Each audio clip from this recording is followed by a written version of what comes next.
شايفين المعلم ابو شعر الجميل ده؟ اهو ده الامبراطور نيرون، اشهر امبراطور روماني في التاريخ، بس كان شويه كده يعني ترللي. لا انا ما اسمحلكش. انا قلت لا من فضلك. في ايه يا استاذ؟ احنا صعايده. لا في يوم كان نازل يتفقد الرعيه، فلقى ارض واسعه كبيره قوي. قال لك يعني ينفع كده؟ لا، ده انا لازم استغل الارض دي احسن استغلال واعمل فيها مشروع من اعظم المشاريع اللي اتبنت في روما. قعد يفكر كده يمين وشمال في المشروع الرهيب اللي ممكن بيه يفيد روما وشعب روما. فقال لك والله لا ابني ملعب. انت طول عمرك بتفكر غلط، انا مش عجباني دماغك دي، انت بتحلك فين؟ ملعب للمصارعه، اسود بقى على عبيد على مساجين. وقال لك هعمله ملعب مش زي اي ملعب، لا ده ملعب ارضيته رمله حمراء. ده كلامك؟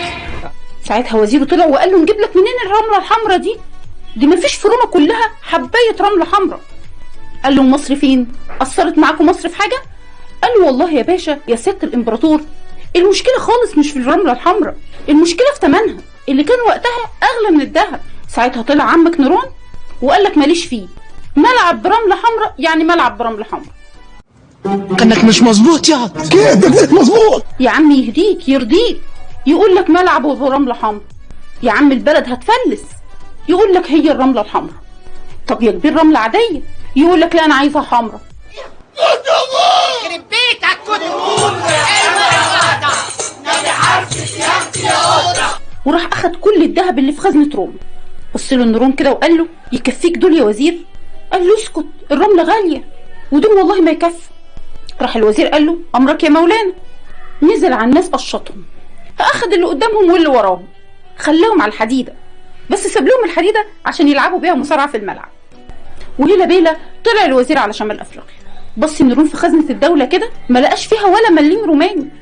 يسكت ابدا، يفرض كل انواع الضرائب على الناس، لدرجه ان هو فرض ضريبه على الشعر. اللي يربي شعره يعني؟ لا مش بس اللي يربي شعره، واللي يحلقه كمان. الناس هاجت وماجت والسلع شحت وكل حاجه غليت، لدرجه ان البيضه الواحده كان تمنها يومين شغل. ده اكيد كان بيض اورجانيك، لكن كله يهون في سبيل الملعب. وبدات الناس في روما تمشي تكلم نفسها وتقول عن ابو نيرون وابو اليوم اللي شافوه فيه. ووقتها الوزير كان وصل لمصر وسمع عن اللي بيحصل في روما واحتجاجات الناس والمظاهرات اللي بقت في كل مكان. فقعد يفكر كده وقال ما بدل الذهب بالقمح، اصل مصر وقتها كان القمح فيها كتير زي الرمله الحمراء كده، اهو على الاقل ارجع ااكل الناس وطعم الفم تستحي العين.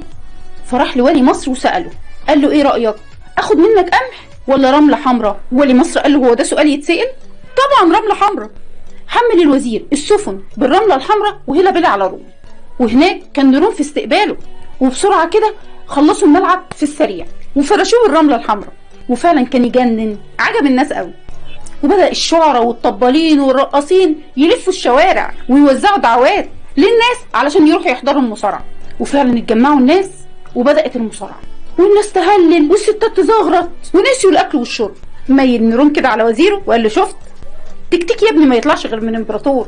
الوزير رد عليه وقال له ده انا كنت هغلط غلطة عمري لو كنت جبت لهم قمح. قدر ولطف. استنى، هو انت فاكر القصة خلصت هنا؟